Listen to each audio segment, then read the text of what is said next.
नदी के किनारे बसा वो छोटा सा कस्बा बाहर से शांत दिखता था, लेकिन उस शांति के भीतर न जाने कितनी टूटी हुई आवाजें दबी रहती थीं।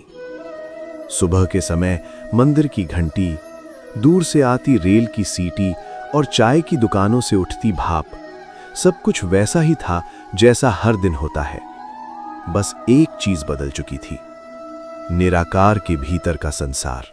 निराकार की उम्र 32 वर्ष थी, लेकिन उसकी आंखों में उम्र से कहीं ज्यादा थकान थी। वो उन लोगों में से था जो ज्यादा बोलते नहीं लेकिन बहुत सोचते हैं, जो हंसते कम हैं पर किसी को दुख में देख लें तो रात भर सो नहीं पाते। उसका दिन सूरज से पहले शुरू होता था। अलार्म नहीं बजता था क्योंकि नींद अब उसे पहचानती नहीं थी।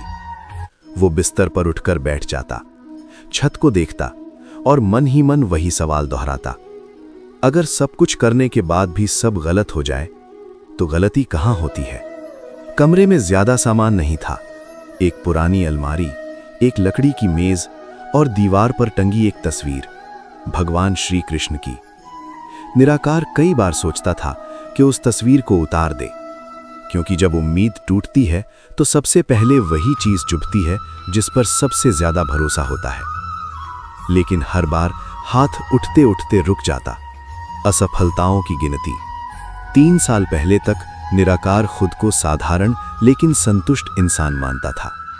उसके सपने बहुत बड़े नहीं थे, बस इतना कि ईमानदारी से कमाए, मां को आराम दे और किसी के सामने हाथ न फैलाना पड़े। पहली नौकरी मिली थी शहर की एक प्राइवेट कंपनी में। छोटी सैलरी थी लेकिन आत्मसम्मान से भरी हुई। 6 महीने बाद कंपनी बंद हो गई। दूसरी नौकरी मिली, मैनेजर अच्छा था, टीम ठीक थी। निराकार ने दिल लगा दिया। 1 साल बाद कंपनी में घोटाला निकला, पूरी टीम बाहर। तीसरी बार उसने खुद का छोटा सा काम शुरू किया। पैसे उधार लिए, मां के गहने गिरवी रखे, कड़ी मेहनत की। पार्टनर ने धोखा दिया। निराकार ने किसी से शिकायत नहीं की, न रोया न चिल्लाया, बस एक दिन नदी के किनारे बैठकर बहुत देर तक पानी को देखता रहा। पानी बह रहा था, रुक नहीं रहा था, और निराकार वहीं अटका हुआ था। मां की आंखें। घर लौटने पर मां कमला देवी दरवाजे पर ही खड़ी मिली। उन्होंने कुछ नहीं पूछा, बस कहा, खाना ठंडा हो रहा है।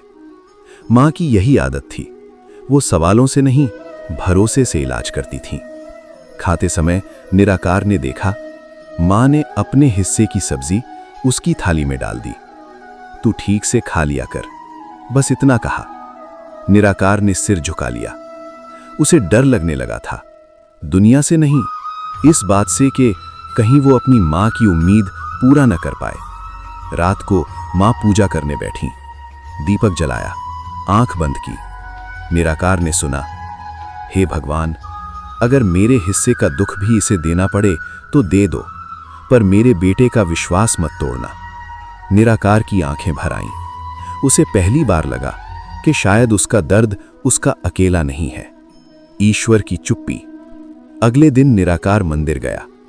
वो मंदिर भी उसकी तरह पुराना था।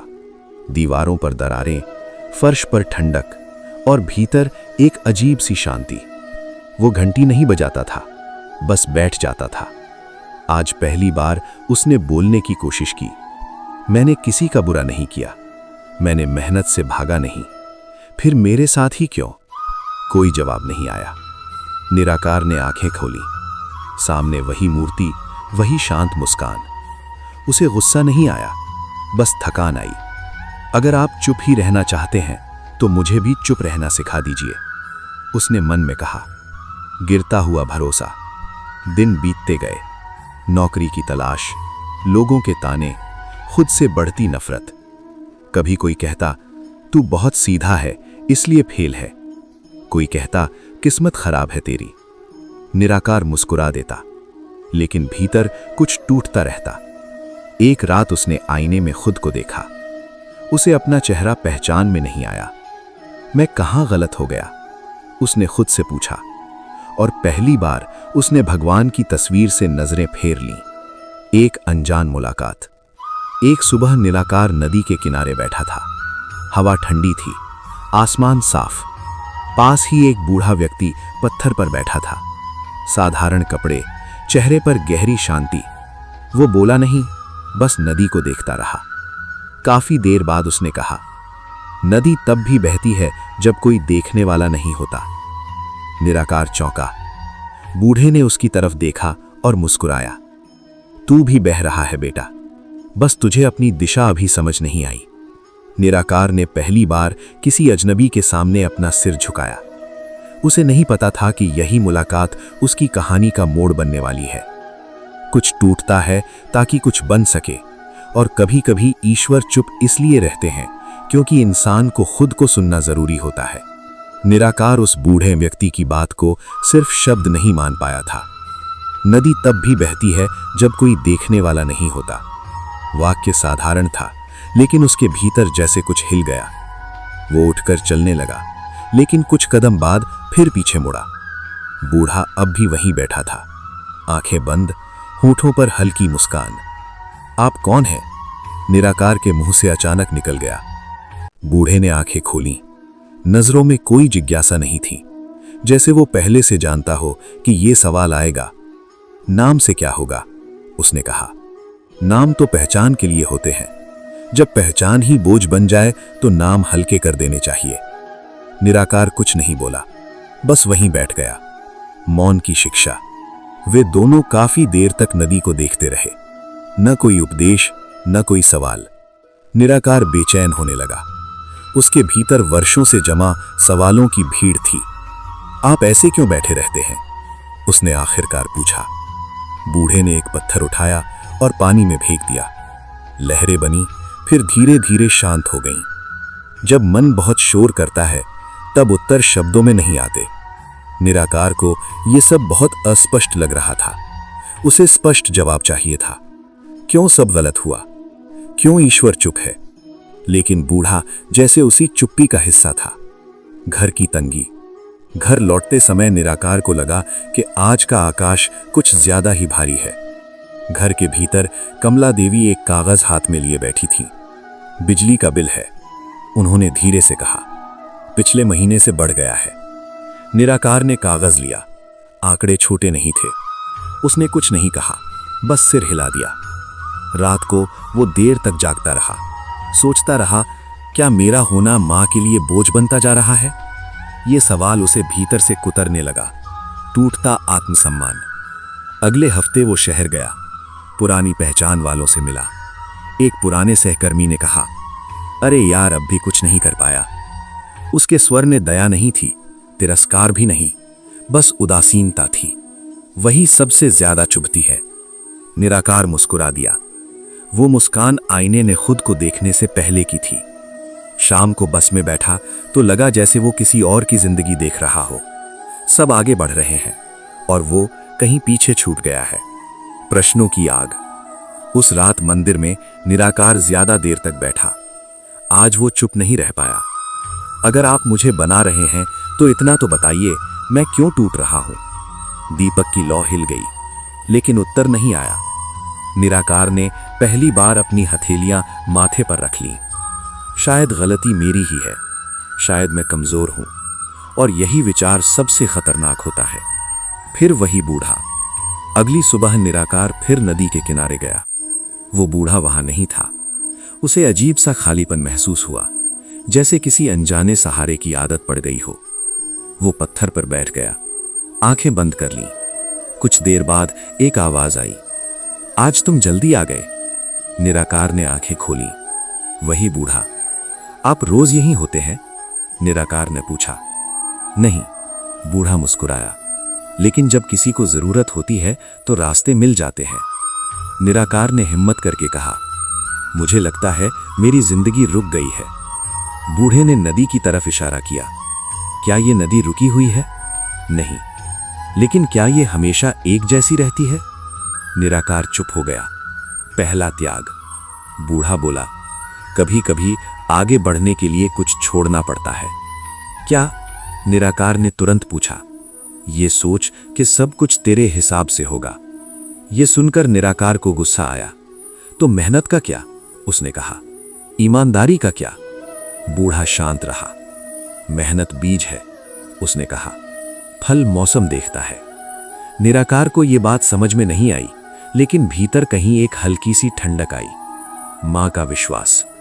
घर लौटकर निराकार ने मां को सब बता दिया। पहली बार उसने सब कुछ कह दिया, डर, अपमान, थकान। कमला देवी ध्यान से सुनती रही, फिर बोली, तू थक गया है, हार नहीं गया। निराकार ने आंख उठाकर देखा। मैंने तुझे इसलिए नहीं पाला कि तू दुनिया से जीत जाए, मां बोली। मैंने तुझे इसलिए पाला कि तू खुद से हार ना जाए। निराकार रो पड़ा। भीतर की हलचल। उस रात निराकार को नींद आई, पहली बार किसी चिंता के बिना। सपने में वो खुद को अंधेरे कमरे में देख रहा था। दरवाजा नहीं दिख रहा था, बस अंधेरा, लेकिन कहीं दूर एक हल्की। निराकार के जीवन में अब दिन पहले जैसे नहीं थे। दुख पूरी तरह गया नहीं था, लेकिन उसका स्वर बदल गया था। अब दुख चीखता नहीं था, अब वो समझाता था। सुबह जब वो उठता तो मन में पहला विचार ये नहीं होता था कि आज क्या गलत होगा। अब विचार आता, आज मैं क्या ठीक कर सकता हूं। ये बदलाव धीरे आया था, इतना धीरे कि उसे खुद भी शुरू में पता नहीं चला। स्कूल की कक्षा अब सिर्फ कक्षा नहीं थी, वहां गरीबी थी, डर था और बहुत सारे अधूरे सपने थे।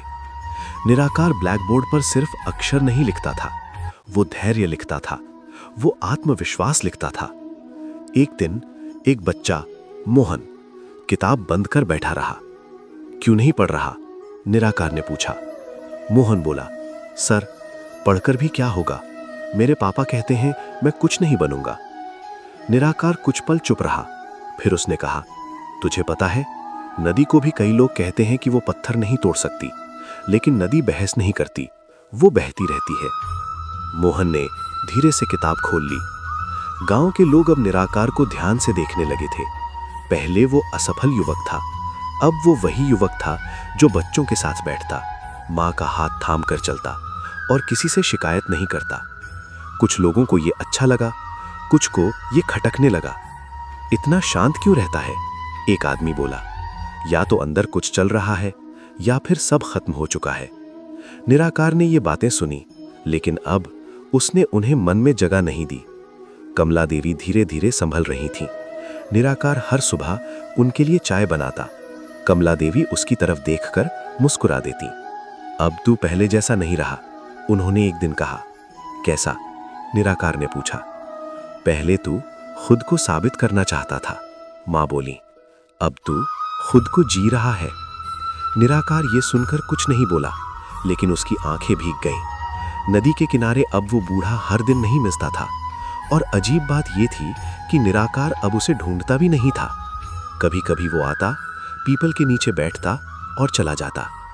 एक दिन जब वो नहीं आया तो निराकार को खालीपन नहीं लगा, उसे लगा शायद वो अब भीतर बैठ गया है। परिवर्तन का मतलब संकट का अंत नहीं होता। एक शाम स्कूल में खबर आई, सरकारी सहायता कम हो रही है, कुछ शिक्षकों को निकाला जाएगा। निराकार का नाम सूची में था। प्रधानाध्यापक उसे बुलाकर बोले, तुम अच्छा काम करते हो, लेकिन व्यवस्था भावनाएं नहीं देखती। निराकार ने सिर झुका लिया। वो घर लौटा। मां ने चेहरे से ही सब समझ लिया। फिर? मां ने पूछा। फिर भी ठीक है, निराकार ने कहा, और सच में उसके स्वर में डर नहीं था। उस रात निराकार मंदिर गया, दीपक जलाया, बैठ गया। इस बार उसने कुछ नहीं कहा, बस भीतर सुना। काफी देर बाद उसके मन में एक स्पष्ट बात उभरी, अगर रास्ता बदलता है तो चलना बंद नहीं होता। वो उठा और बाहर आ गया। अगले दिन निराकार ने गांव के कुछ युवाओं को इकट्ठा किया।